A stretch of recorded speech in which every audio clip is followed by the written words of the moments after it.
All right, hey guys, Miss G here. We're going to talk about our trig functions in right triangles. Um, this is something that we did a little while back. I know it was pretty tough, so I'm just trying to make this about the basics of this. I'm not really making you to do too many hard problems, but you will see this again in Algebra 2, so I wanted to make sure that we reviewed this. So we know that we have three of our trig functions. Get this back to the writing thing. All right, so we have sine, which you guys try to say sin, but it's not sin, cosine, and tangent. Okay, so for each of these trig functions, you know that there are certain parts of the triangle, the sides, that go with those. So we had a saying called ka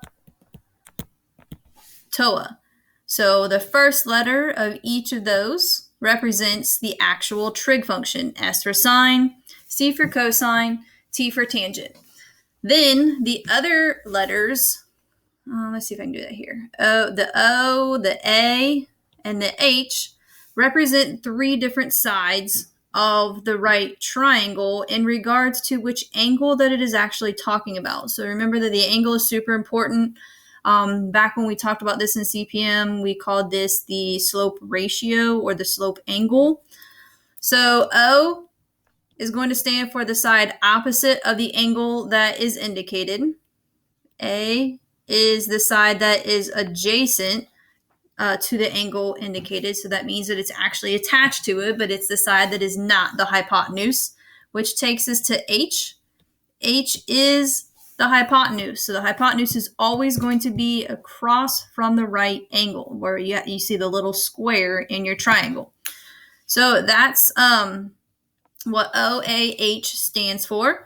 So then for it's actually sine of whatever the angle is equals the opposite side over the hypotenuse. So over H. Cosine, the is cosine of the angle is equal to the adjacent side over the hypotenuse. And I'll put tangent down here. So tangent of the angle indicated, theta, is equal to the opposite side over the adjacent side. So those are the three trig ratios that you are going to need. Remember, these only work for right triangles.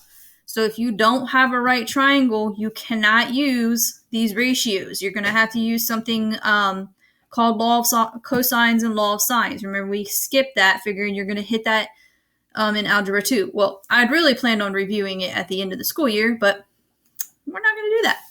All right, so going on to how you know which parts or which sides go with what. So as you can see here on this page, I have a right triangle. This is triangle ABC, as you can see. So A, B, and C, capital letters represent angles. And then across from each angle, remember that the angles and the side opposite kind of go together. They're not equal, they just match up. So the lowercase letters represent the sides, and this is a good representation of a right triangle because the longest side, the hypotenuse, is the C, and C is going to normally represent your hypotenuse. Let me erase that. Okay, so let's start with sine. So as you remember, sine of theta is equal to the opposite over the hypotenuse, right? We have so for this one. My niece's name is Sophia. We call her so all the time. Okay, so first off, you have to have an angle indicated. So in your homework, or your assignment, I guess, it's not really homework. I guess it's homework. You're still homeworking. In your homework, you're going to be asked for a trig function, and it's going to say something like tangent of z equals what? So the z is representing the angle. So here, if I say, well, what is the sine of A? So that means I'm talking about this angle right here. So now that I know which angle I'm going to use, I'm going to go ahead and label the parts of my triangle, all the sides. So no matter what, this side is the hypotenuse, right? It's across from the right angle. I'm pointing to it like you guys can actually see me doing that.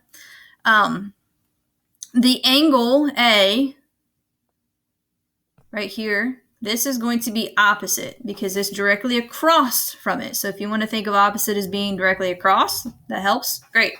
And then I usually label the adjacent side last because sometimes it can get a little confusing on which side is the adjacent. Sometimes we try to say that the hypotenuse side is, but remember, hypotenuse can't be an adjacent side. So since we know sine of A is going to be opposite over hypotenuse, we take a look at our triangle. Well, the opposite side is lowercase a. The hypotenuse is lowercase c. So therefore, in this triangle, the sine of A is going to be equal to lowercase a over c. Simple as that. That's all I'm looking for. Just that a over c answer. But yours is going to have numbers, and you'll see later. All right, next let's talk about cosine. So remember, cosine of theta is going to be the adjacent side over hypotenuse. Okay, that was our ka of the SOHCAHTOA. Let's do cosine of B. Let's switch it up. All right, so I'm asking you to find the cosine of B, which means that's this angle right here.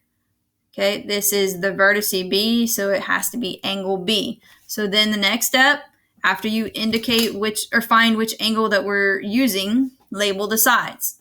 Well, C, no matter what, because the right angle didn't change, C is still the hypotenuse. Your angle that you're using is going to point towards the opposite. Okay, your angle will never, ever, ever point to the hypotenuse. You don't find cosine of 90 degrees or sine of 90 degrees. That's a simple one that we won't talk about later, but you will in algebra 2. All right, and then what's left is this side to be the adjacent. Those are horrible letters, sorry. Okay, so since we're talking about cosine of B, we need the adjacent side, which is lowercase a, and the hypotenuse, which is lowercase c, which looks exactly like our sine of A. That's because when you use the other angle, if you started with sine of A, then cosine of B is going to be the same ratio. Same thing if you switch it around. So that's a cool little trick if you can remember that. All right, next we got to do tangent. So tangent of theta is going to be opposite over adjacent. That was our TOA. And let's see if we'll just do tangent. We'll stick with the letter B. Tangent of B. Remember, we can't use C because we don't do tangent of 90. We don't mess with the 90-degree angle. All right. So now that we know that we're dealing with this angle, I'm going to indicate it's this one. That's my step 1.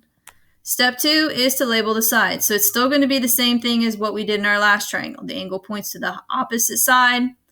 The right angle is right here, so therefore this side has to be the hypotenuse, which leads this side next to the angle B as our adjacent side. So since tangent is opposite over adjacent, our opposite side is lowercase b, and our adjacent side is going to be lowercase a. Now remember, in tangent, you're never, ever, ever going to use the hypotenuse side. So if your triangles were all labeled A, B, C, and C was always the hypotenuse, you should never have the letter C in your ratio. All right, let's do some examples of what I'm pretty much asking you to do in your homework. So you're going to get a problem like this, and it's going to ask you to write the ratio. So let me put that this. I'm just going to say ratio. What is it? Okay, well, tangent, remember that's TOA. So that's going to be opposite over adjacent. It says that we need tangent of Z. That's this angle right here. All right, so then we've indicated, let's label our sides. 35 is across from the right angle, so that's a hypotenuse. Our angle that we're using is across from the 21, so that's opposite. And that leaves this to be the adjacent. So therefore, tangent of angle Z is equal to the opposite, which is 21, over the adjacent, which is 28. Now you can leave it as 21 over 28. I'm not going to get frustrated with that, but do keep in mind that normally you have to reduce, and you're probably just going to want to start doing that anyways, practicing that for your Algebra 2. 7 goes into both of these, so this is really the ratio of 3/4. Okay, let's do another one. We have cosine of C. So remember, cosine is the c, so it's adjacent over hypotenuse. It's telling us that we need to use angle C. Angle C is right here. So we know 34 is across from the right angle, so that's the hypotenuse. Opposite of our angle is 30, which leaves this to be our adjacent side. So cosine of C is the adjacent side, which is 16, over the hypotenuse, which is 34. Thinking about reducing, since both of these numbers are even, we know that 2 definitely goes into both of them. So this one becomes 8 over 17. 17 is a prime number, can't get any smaller. All right, our last one, let's do a sine example. So we have sine of angle A. So we know for sine, that's our SO, thinking of Sophia, opposite over hypotenuse. They've turned our triangle. We got a different one here. So again, I'm going to indicate that I'm looking at this angle right here. It told me angle A. 40 is across from the right angle, so that's the hypotenuse. Our angle A has a 32 opposite of it, which leaves the 24 to be adjacent. Therefore, sine of angle A is opposite, which is 32, over hypotenuse, which is 40. Again, I have 2 even numbers here. Sorry. So I know that 2 definitely goes into it, but I also know 8 goes into both of these. You can divide by 2, but you would just keep dividing by 2, I guess 3 times, because 2 cubed is 8, to get to your smallest fraction. 32 divided by 8 is 4, and 8 goes into 45 times. So for your first assignment, that is all I'm asking you to do. Indicate what are the fractions or the ratios that go into the trig function that it is asking about. Hopefully this works out for you. Let me know if you have any questions at all.